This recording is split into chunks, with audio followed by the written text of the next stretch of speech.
আসসালামু আলাইকুম। Welcome back to my channel. আশা করি আল্লাহর রহমতে আপনারা সবাই ভালো আছেন। আজকে আমি আপনাদের তৈরি করে দেখাবো পুডিং। এই রেসিপিটি আপনারা ঘরে বসে খুব সহজে তৈরি করে নিতে পারবেন।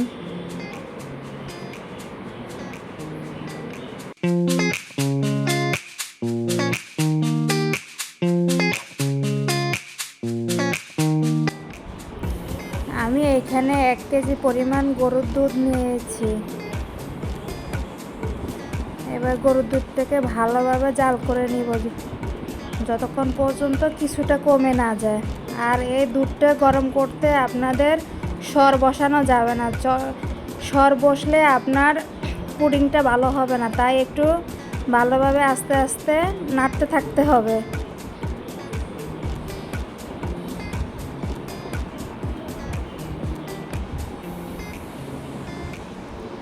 আস্তে আস্তে আমরা নাড়তে থাকবো যাতে সরটা না বসে। এবার আমার দুধটা অনেকটাই কমে গেছে, আমি চুলা বন্ধ করে দুধটাকে ভালোভাবে ঠান্ডা করে নিব।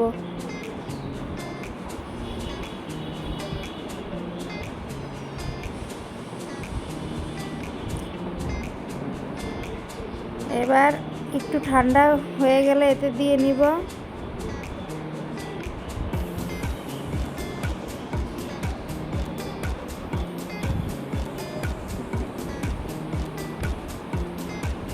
সামান্য পরিমাণ লবণ,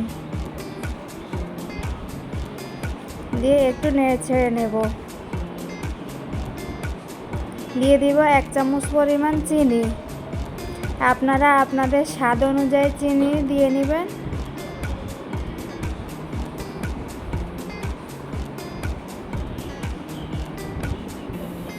এবার একটু ভালোভাবে নেড়ে চেড়ে নিব। দুধটা একবারে ভালোভাবে ঠান্ডা হওয়া পর্যন্ত এভাবে নেড়ে চেড়ে নিব।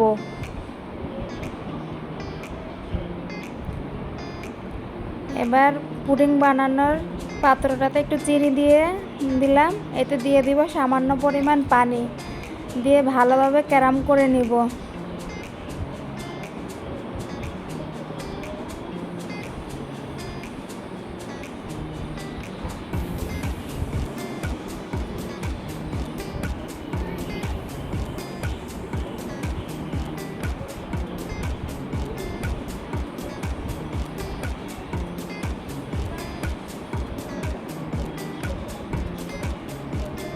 আমি এখানে সামান্য পরিমাণে চিনি দিয়েছি, বেশি দিলে আপনার ক্যারামটা বেশি হয়ে গেলে তিতকুটি বেশি লাগে, এজন্য হালকাভাবে করলে এটা কোনো তিতাই হয় না, এটা আপনার পারফেক্টলি হবে। এবার এতে দিয়ে নিব 4টা ডিম। আপনি চাইলে এখানে 1টা 2টা দিতে পারেন, আমি এখানে 4টা দিয়েছি। আমার কাছে মনে হয় যে একটু ডিম বেশি দিলে ভালো লাগে বেশি।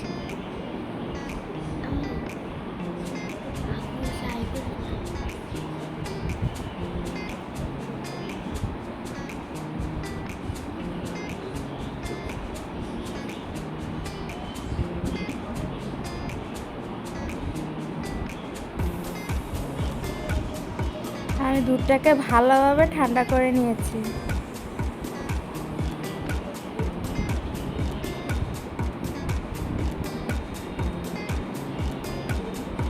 এবার ভালোভাবে ডিমগুলোকে একটু মিশিয়ে নিব।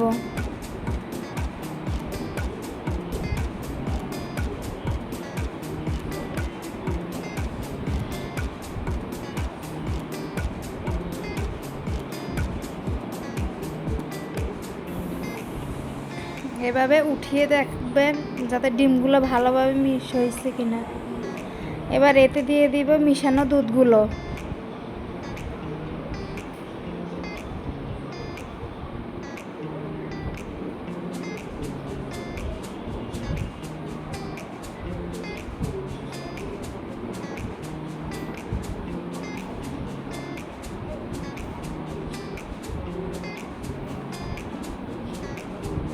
এই গরমে আপনার হেলদি কিছু খাওয়া খুবই প্রয়োজন আমাদের।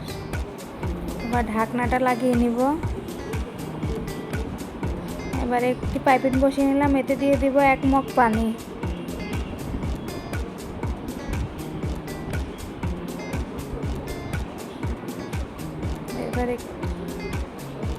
এবার পুডিংয়ের পাত্রটাকে বসিয়ে নিলাম।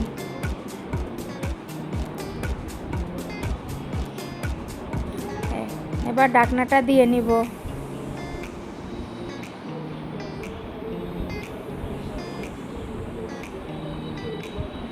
চুলাটা জ্বালিয়ে কিছুক্ষণের জন্য জাল করে নিব।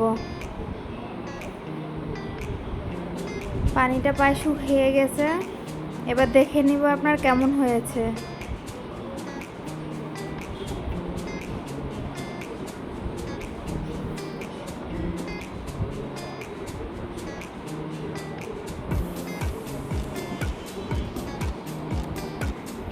আমি একটু শলা দিয়ে সেক করে নিয়েছি, পুডিংটা এখনও হয়নি, তাই আমি আরেকটু পানি দিয়ে নিব।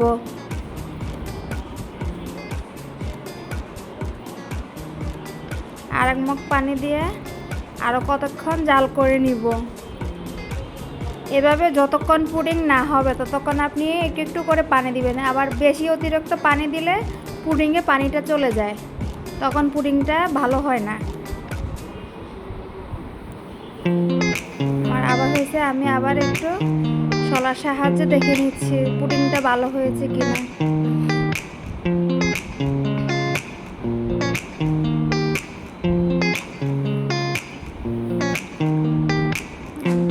আমি আবার ঢাকনাটা লাগিয়ে নিলাম, আরও কিছুক্ষণ জাল দিয়ে নিব।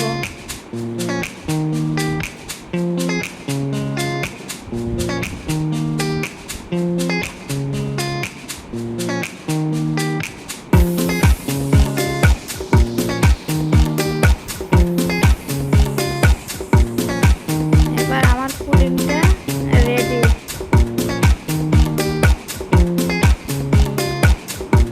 আপনারা একটা টুথপিকের সাহায্যে দেখে নেবেন শলাটা একবারে ক্লিয়ার আসছে।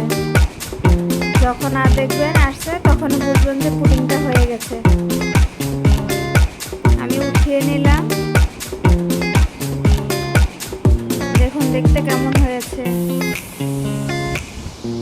এটাকে আমি কয়েক ঘন্টার জন্য ফ্রিজে রেখে নিলাম। ফ্রিজ থেকে বের করে ঢেলে নিলাম। দেখেন আমার পুডিং রেডি। দেখতে কত সুন্দর হয়েছে এবং সফট।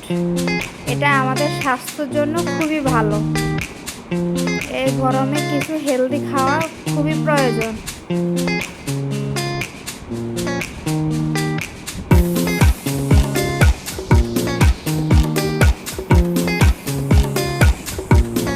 আমি কেটে আপনাদেরকে দেখিয়ে দিচ্ছি কেমন হয়েছে।